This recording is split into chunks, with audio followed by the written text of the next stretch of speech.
لام الله لا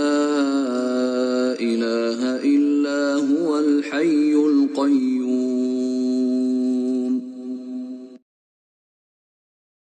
نزل عليك الكتاب بالحق مصدقا لما بين يديه وأنزل التوراة والإنجيل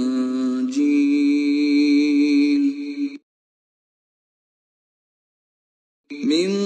قبل هدى للناس وأنزل الفرقان إن الذين كفروا بآيات الله لهم عذاب شديد والله عزيز ذو انتقام